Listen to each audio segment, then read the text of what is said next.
émission Parole de femmes. Nous sommes cette semaine avec le pasteur Michael Doppia qui nous a parlé du potentiel. Et je voudrais dire que tu es un homme plein de potentiel. Wow. Merci. Je repartirai convaincu. Dis la fille qui s'est fait enseigner toute la semaine. C'est toi le coach maintenant, c'est bon. Non. Je te laisse la place. Non, vraiment, j'ai beaucoup reçu, mais moi-même, je voudrais réécouter les émissions parce que, comme je l'ai dit, quand tu slams et que tu rappes, vous pouvez même mettre une petite musique de fond pour mettre un peu plus d'ambiance. T'as dit énormément de choses qui sont vraiment importantes. Et ce que j'ai beaucoup aimé, c'est que c'était à la fois extrême. Je sais que tu... Il dit, moi, je vais avoir un message équilibré. Ouais, c'était extrême. Non, mais c'est extrêmement spirituel, mais c'est aussi extrêmement sage. Et du coup, ça fait un mélange qui est extrêmement équilibré. On peut pas tomber dans cette léthargie spirituelle comme Aurélie a dit. Ah non, moi je touche aux choses saintes, je ne veux rien faire dans le monde, on va aller briller dans le monde, mais on ne va jamais compromettre nos valeurs, on ne va jamais compromettre notre amour pour Dieu. Et quand en fait notre amour pour Dieu marche avec la sagesse de Dieu, on peut faire des choses extraordinaires et dans toutes les sphères de la société, et on n'est absolument pas limité par la peur ou par une convoitise, parce que, comme tu l'as dit, il y a des gens déséquilibrés, malheureusement. Oui. Mais je crois que ce que tu as partagé a ramené un équilibre. Donc, c'est pour ça. Merci beaucoup, pasteur Michael. Pour ça, oui, voilà, on est content. Et puis, écoute, bon retour à toi. Salut. Non, on va voir aujourd'hui quand même les ennemis, vaincre les ennemis du potentiel, parce qu'on a vraiment vu comment développer, comment manifester, libérer le potentiel. Mais il y a des ennemis et il faut savoir les identifier, parce qu'on a pu entendre beaucoup de choses, mais si ces ennemis sont présents dans notre vie, en fait, on va constamment se faire voler. Donc, vaincre les ennemis du potentiel.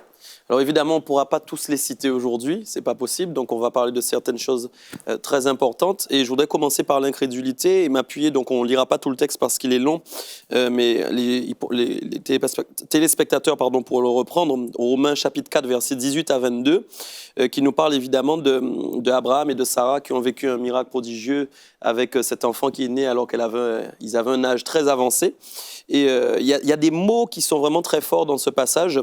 Et déjà, espérer contre toute espérance. Moi, c'est quelque chose qui m'a toujours touché. C'est fort. C'est-à-dire, c'est une espérance qui est au-delà de toutes les espérances rassemblées, quelque part. Et donc, forcément, quand on parle de potentiel et qu'on parle des ennemis du potentiel, c'est-à-dire les schémas qui vont bloquer nos ressources, qui doivent normalement se matérialiser, se réaliser, et qui veulent empêcher. Et je crois qu'effectivement, l'espérance, quand on n'a pas d'espérance, on ne peut pas avancer. Et Abraham avait espéré contre toute espérance. Ça veut dire qu'on a la possibilité d'espérer au-delà de l'espérance que tout un chacun aurait pu espérer à notre place, en fait. Des fois, on va parler de nos projets à quelqu'un, les gens vont espérer pour nous, mais ce ne sera pas suffisant, en fait.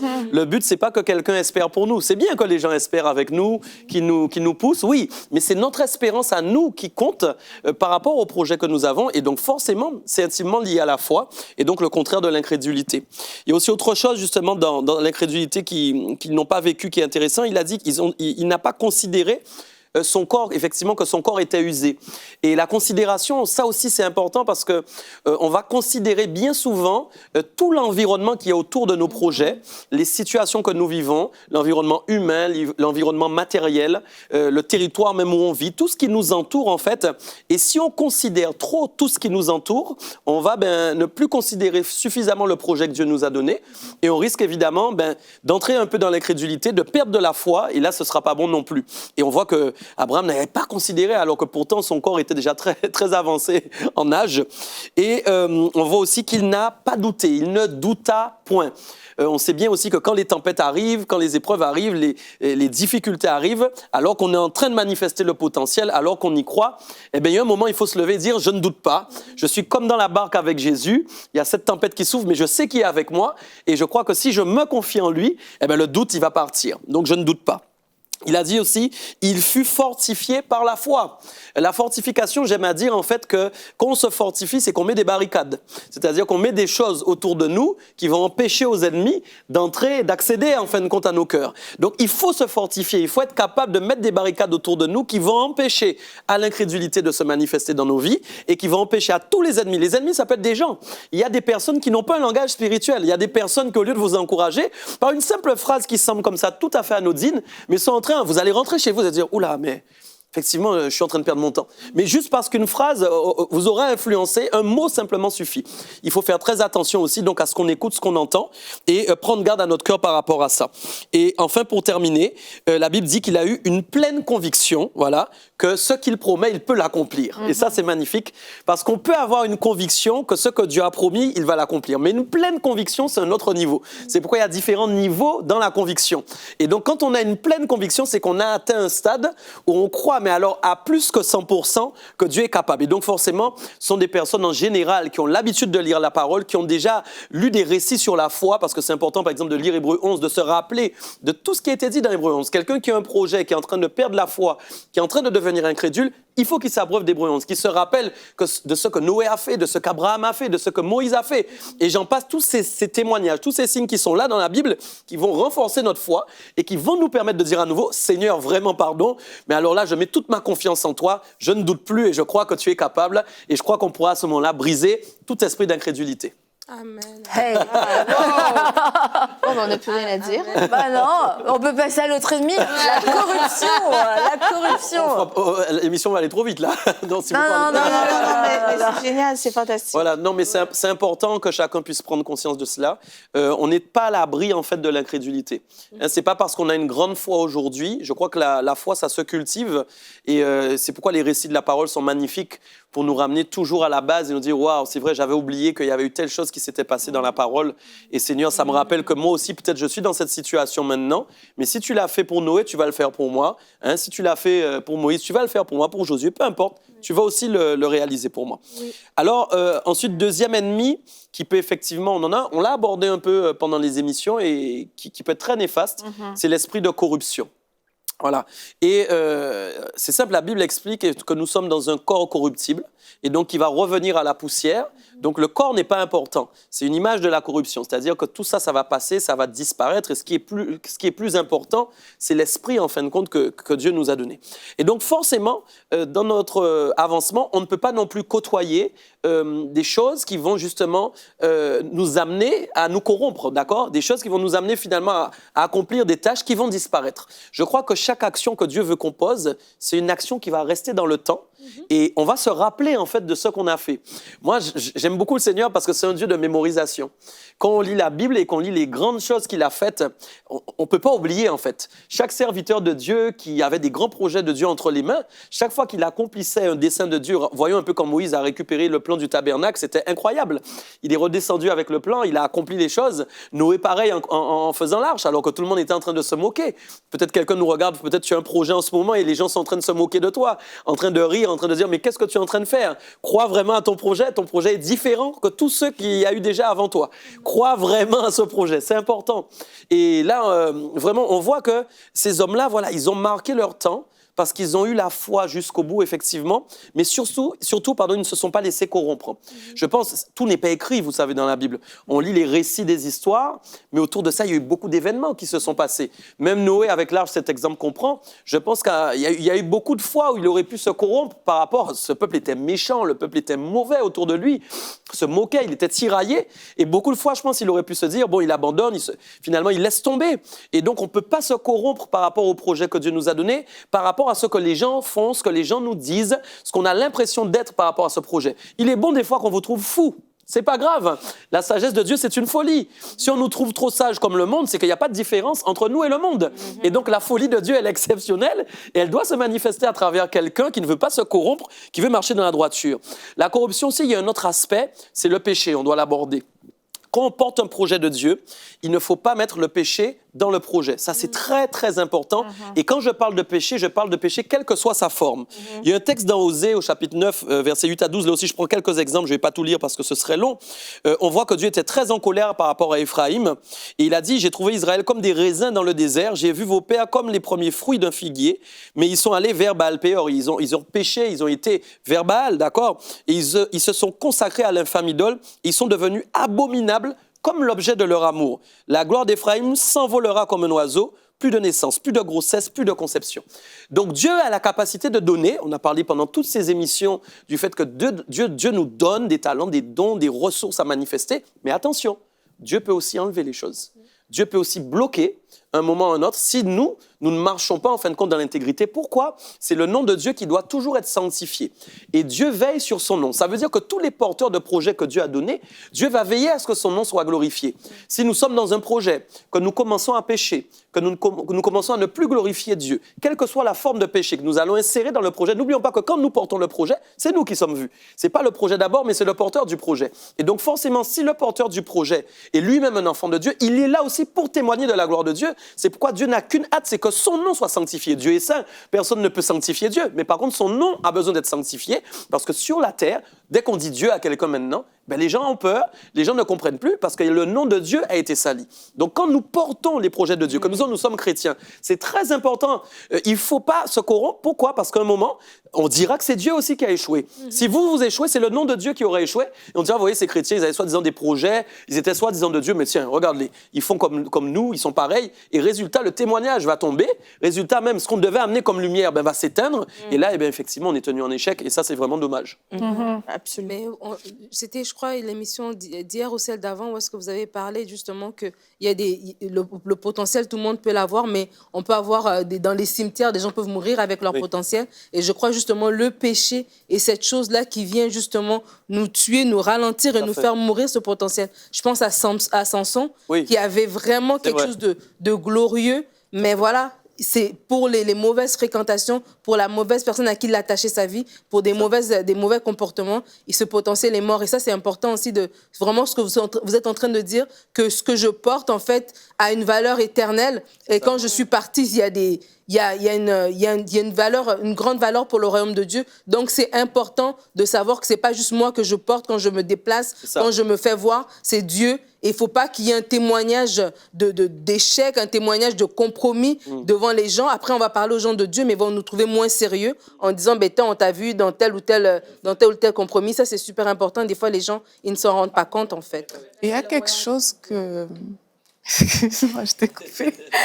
Mais il y a quelque chose qui me passe dans la tête depuis, c'est que on parle de corruption et parfois, on peut nous-mêmes être les propres géants de notre vie, en fait. On peut être des personnes qui se limitent tout simplement parce que, on a refusé de mourir, justement, et on est corrompu comme par nous-mêmes, par nos propres raisonnements, par la façon dont nous, on a peut-être l'habitude de faire, même par la religion, par tellement d'autres choses, en fait.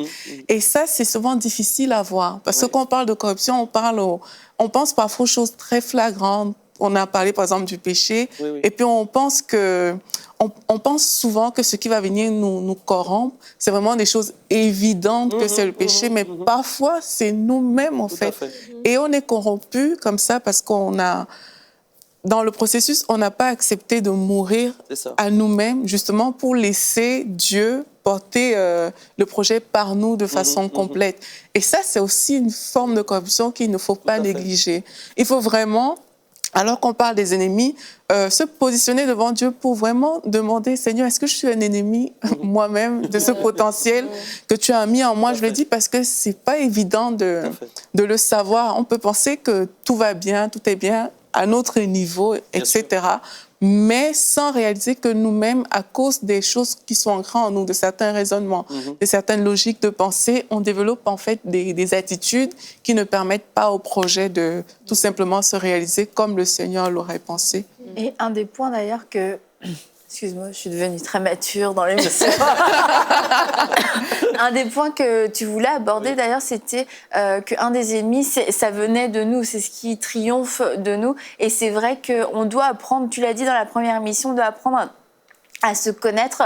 Et il faut être faut être honnête en fait avec l'examen que le Saint-Esprit peut faire de nous-mêmes, les retours qu'il nous donne, parce qu'on peut mettre le blâme sur tout le monde, sur les circonstances, sur le lieu géographique, mais il y a des choses comme Samson, c'était en lui, il y avait un penchant en lui qui l'a poussé, une faiblesse qui était là, il n'a pas réussi à triompher de cette faiblesse, du coup c'est cette faiblesse qui a triomphé de lui et qui l'a poussé dans les bras de Dalila. Et qu'il a, bref, on connaît la fin de l'histoire. Et c'est ça, en fait, faut savoir aussi s'examiner soi-même. Et par rapport justement à ce que Aurélie disait, ça ramène sur la problématique en fait de la conversion finalement. Parce que beaucoup aussi, ça serait une autre thématique très intéressante, mais c'est vrai que je crois qu'aujourd'hui on fait face à une génération, il y a différentes typologies de conversion, et la mort à soi-même c'est la base en fin de compte de la conversion. Forcément, si on est passé par les eaux du baptême comme si on a fait un petit coup de savon et qu'on s'est baigné entre guillemets, et qu'en réalité le cœur n'a pas réellement décidé de changer, donc de se positionner en Christ, on fait face en fin de compte à des morts vivants. Et le problème, c'est ça, c'est-à-dire des personnes qui sont entre la mort et la vie, mais qui ne sont pas réellement vivants en Christ. Et ça, c'est très problématique, et c'est important de le souligner, parce que c'est vrai que si la conversion aussi n'est pas totale à 100%, que elle n'est pas authentique, eh bien, on va trouver effectivement des gens avec ce type de problème à la base, et ils n'ont pas besoin forcément de faire une action, comme tu disais, mais c'est déjà leur propre cœur qui est un problème, en fait. Et j'avais une pensée aussi qui me venait pendant qu'on parlait de la corruption et qu'on disait tout ça. On peut avoir la plus grande chose aussi que Dieu nous donne et réussir à être au plus haut niveau, comme Salomon, qui avait la plus grande sagesse, et pourtant qui avait une faille. Voilà. Et il s'est corrompu à cause de cette faille. Et c'est pourquoi il faut vraiment veiller à ça. Ce n'est pas important de dire aussi aux personnes qui nous regardent, ce n'est pas parce qu'on réussit forcément et qu'on est les premiers que ça veut dire que tout va bien. C'est ça. Ça, c'est très important. Ce n'est pas un signe que tout va bien. Des fois, les chrétiens se trompent, ils pensent que comme ils réussissent, ils sont en haut. Sur le plan spirituel, si Dieu m'a mis là, c'est qu'effectivement, forcément, je vais bien. Non, ça ne veut strictement rien dire. Et il ne faut pas regarder à la réalisation des choses. Ça, c'est pour la gloire de Dieu, mais il faut regarder vraiment à l'état de notre cœur. Et tu parlais justement de ceux qui avaient effectivement triomphé de nous. J'aime beaucoup ce passage, 2 Pierre 2,19. Ils leur promettent la liberté quand ils sont eux-mêmes esclaves de la corruption, car chacun est esclave de ce qui a triomphé de lui. Alors, le triomphe, c'est un mot qui est très fort. C'est un mot qui est plus fort que la victoire. Quand on dit victoire, bon, OK, on a gagné, on a atteint un but, OK, on est les premiers, OK. Mais le triomphe, pour moi, c'est encore plus grand. C'est une donnée plus forte qui veut dire qu'il n'y a plus rien, parce qu'un pays peut gagner un pays aujourd'hui, avoir la victoire, mais que finalement, l'autre pays arrive finalement à revenir en guerre et puis à essayer de se débattre, à s'en sortir. Pourtant, il y a bien un victorieux. Mais un triomphe, ça veut dire que plus rien ne bouge. C'est final. Alors là, le triomphe. Le triomphe, c'est fini, en fait. Et là aussi, c'est très dangereux parce qu'on se rend compte, justement, pour revenir sur Salomon et Samson, finalement, il y avait quelque chose qui avait triomphé d'eux, puisque c'est resté jusqu'au bout de leur vie. On pourra constater qu'une chose n'a pas triomphé si on meurt sans cette chose. Et n'attendons pas effectivement le jour de notre mort pour nous dire, bon, voilà, c'est fini. Donc, c'est maintenant, en fait, que cette chose doit s'arrêter. Et il faut seulement que ce soit le Saint-Esprit qui triomphe de nous. La seule personne qui a le droit de triompher de nous, c'est le Saint-Esprit et personne d'autre. Parfois aussi, dans la vie de quelqu'un, même des personnes qui ont des projets, il se peut que ce soit une personne dans leur entourage qui ait triomphé d'eux. Je me rappelle, moi, dans mon cursus, je vais donner cet exemple. Dieu m'a délivré de ça et gloire soit rendue à Dieu. J'avais un problème avec les maladies.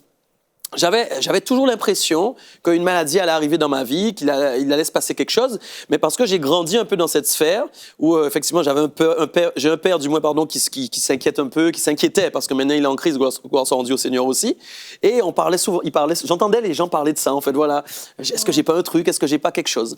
Et en fait, j'ai constaté un moment dans ma vie de chrétien que cette chose-là avait triomphé de moi parce qu'elle était toujours là, et elle voulait pas me lâcher en fait, et toujours en train de me faire croire qu'il y avait quelque chose.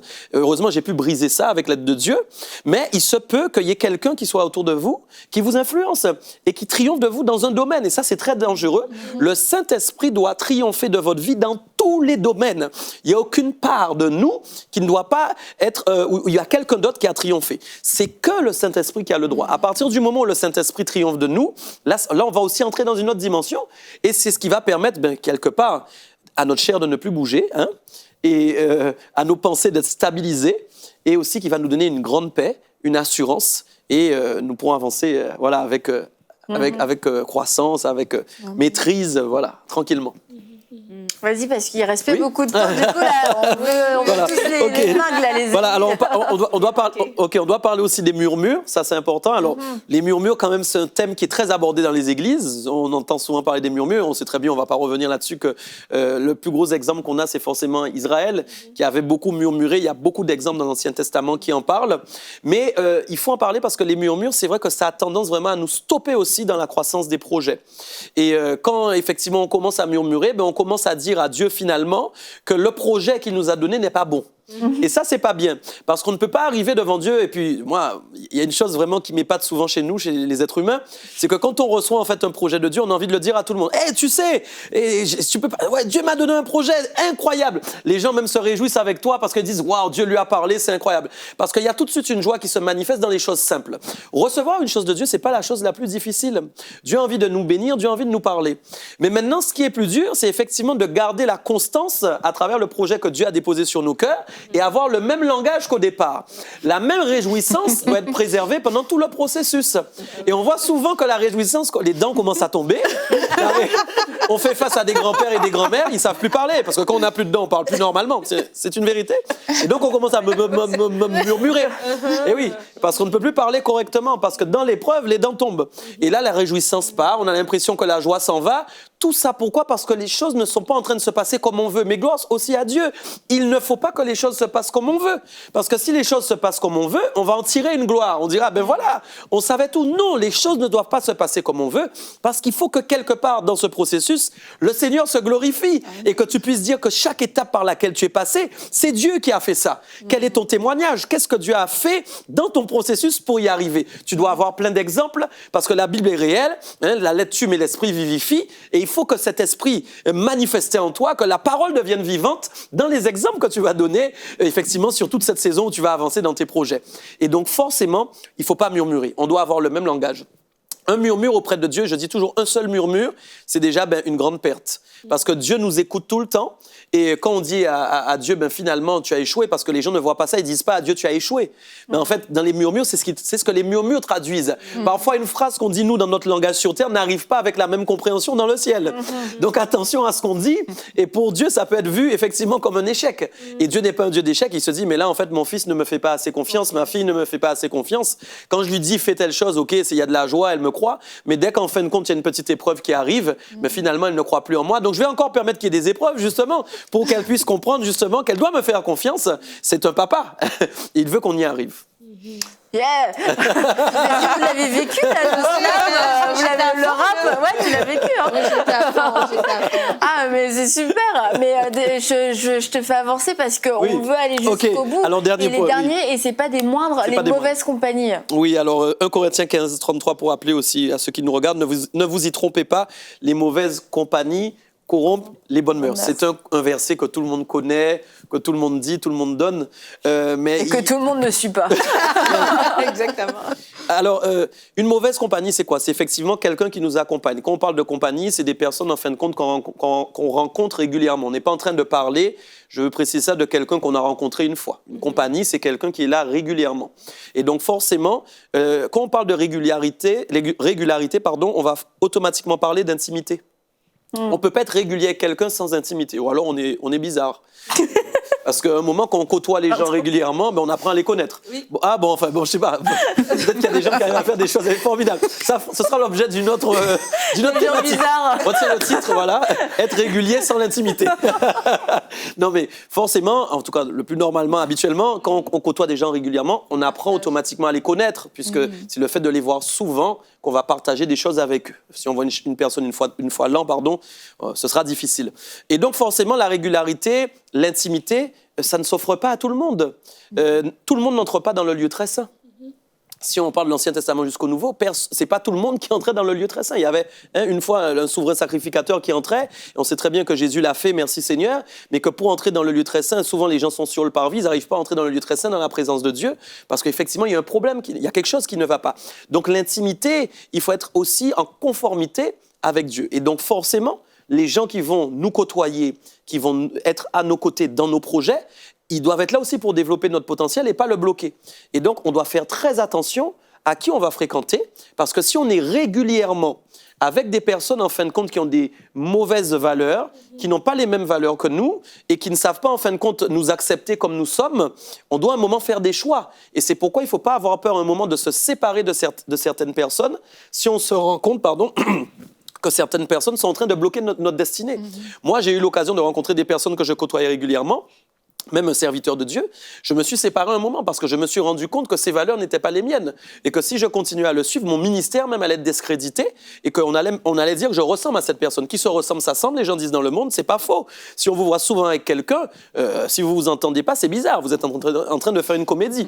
Donc, voilà. Donc, je ne pense pas qu'ici, parle de femmes, vous soyez en train de faire une pièce de théâtre. Vous êtes ensemble parce que vous vous entendez, qu'il y a une cohésion spirituelle. Une comédie musicale. Voilà. Non, mais c'est vrai. Ah oui, comédie musicale, voilà. Mais on est d'accord qu'il y a une cohésion, il y a quelque chose qui fait que vous êtes ensemble.